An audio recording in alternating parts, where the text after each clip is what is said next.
Esteemed fans, you're welcome to another section of the political rumbles. I remain Chigozie Ndigo, the anchor on board, bringing to you live and direct some exciting, of course, events and topical issues in today's political rumbles.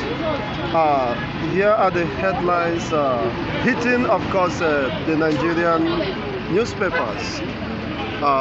Some of the events that occurred in this weekend. The first I have to, of course, spell out is about the incessant and unabating killing of the Nigerian citizens without any caution.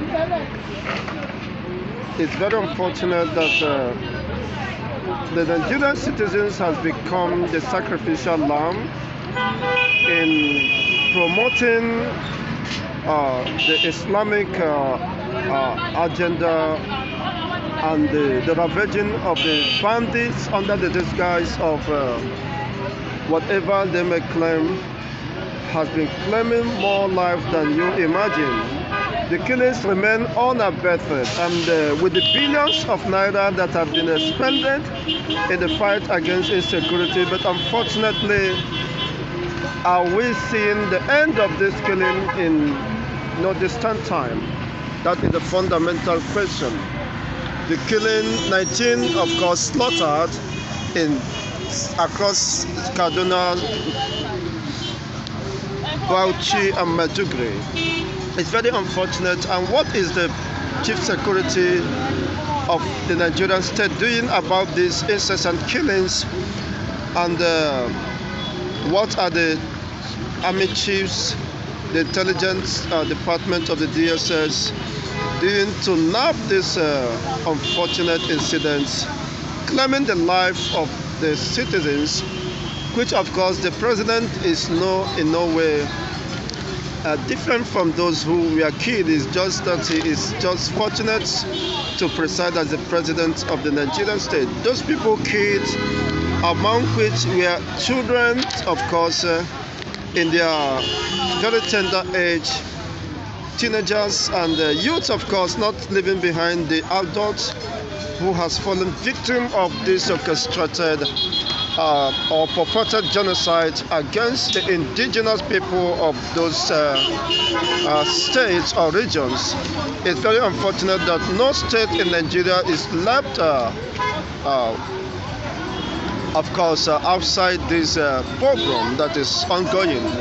And yet, the security architecture of the Nigerian state seems to have been overwhelmed, but of course they are still living in denial and have not come to accept the fact that they have failed and could no longer, of course, protect the life and property of the Nigerian citizens, which is the fundamental rights of the citizens and an obligation, of course, a statutory obligation of every government. Could you at this time of course infer of course that Nigerian state has not, of course, lived up to the responsibilities? Could you, of course, affirm that Nigerian state is a failed state if you could no longer guarantee the safety of your own citizens within the Nigerian territory? Then what makes you a sovereign state? What makes you in charge? It's very unfortunate that the supposed foreigners keep invading the territory of the Nigerian state, leaving scores and hundreds of the supposed citizens or residents of this country dead without being, of course, repelled. It's very unfortunate. Could it mean that these people, the perpetrators of this heinous crime, are invisible and could not be tracked? That is fundamental question. Why is it that in the face of this calamity that the Nigerian state failed, of course, to live up to responsibility? We have, of course, several security outfit or architecture, claiming to have been in charge of protecting the Nigerian integrity. What are they doing when, of course, thousands of the Nigerian citizens are killed on, if not daily basis, on weekly basis? Is very unfortunate. Of course, this past weekend is not, of course, left in the history of this orchestrated genocide or impunity that is ongoing, and we still claim to have a government. Niger government mobilizes efforts against the terrorists on rampage in LGs. What are they doing? And is it that they of course, their deficit of what it takes to tackle the state of insecurity? It's very unfortunate what happens to the billions of naira expended on the fight against terrorism. Why is it that they could not deploy the use of technology in, of course, combating this incessant and unwarranted killings that is hitting the length and breadth of this country? Mind you, these are human beings and they are not cattle, they are not animals. And it's very unfortunate that even in your own country, your rights of existence, your right to life has been, of course, snuffed off of people's life. Is very unfortunate. How long shall this program continue? How long shall this incessant and unwarranted killings, while the government keep mute or probably are paying lip service to their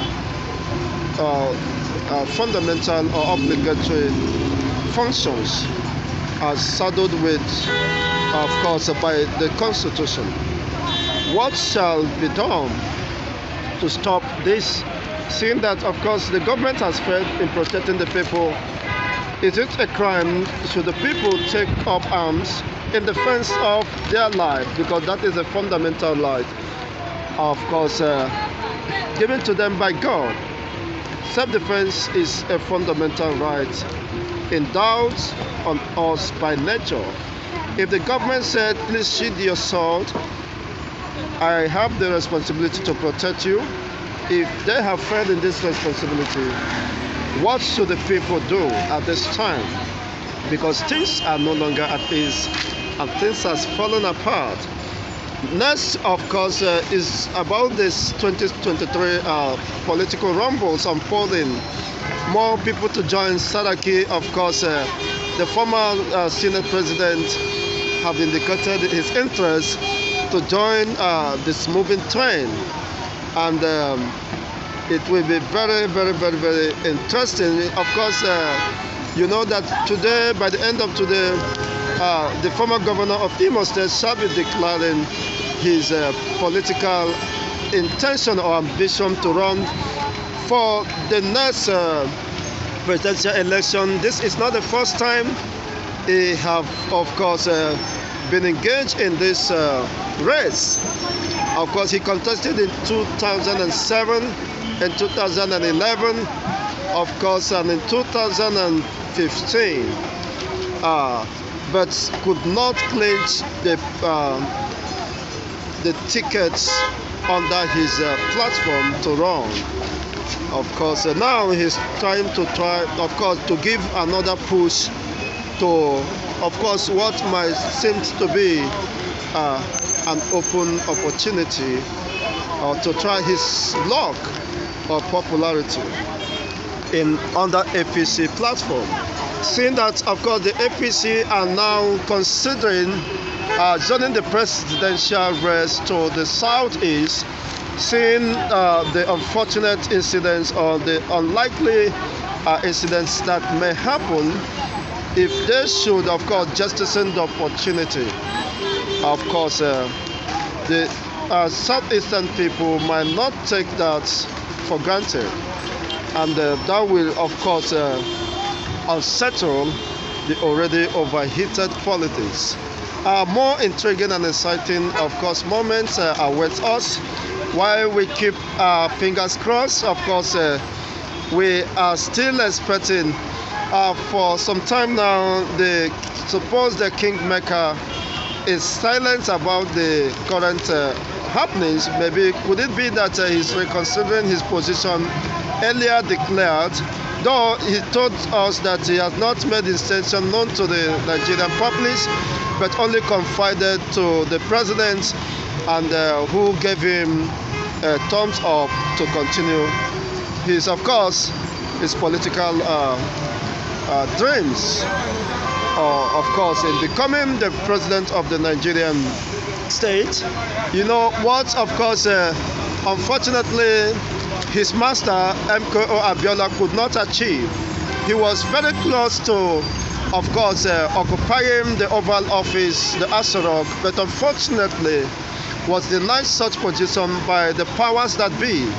And unfortunately, he has to pay the ultimate price, which is one of the, of course, very unfortunate incident that has occurred in the history of the Nigerian politics, where a man who, of course, overwhelmingly, of course, gained the popularity or support of the masses, unfortunately become the best president Nigeria never had, after the order of course, the late Sage Awolowo. But there are some trending issues that every 30 years, the Yoruba, any aspirant of the Yoruba extraction is likely to be betrayed. In 1963, where Awolowo was denied the opportunity, and now in 1993, 30 years down the line, MKO Abiola was also, of course, denied the opportunity in the face of creation. Now comes another 30 years down the line. Will there be a repeat of history? Only time will tell, but let's keep our fingers crossed and watch, of course, the events as they unfold. But don't forget that this is one of the most exciting and intriguing events or political rumbles in the history of Nigeria. When the kingmaker, or the alleged or self-imposed kingmaker, of course, loses the ambition to, of course, wear the crown. But for me, what I will say at this point is, to whom the crown fits, let it wear it.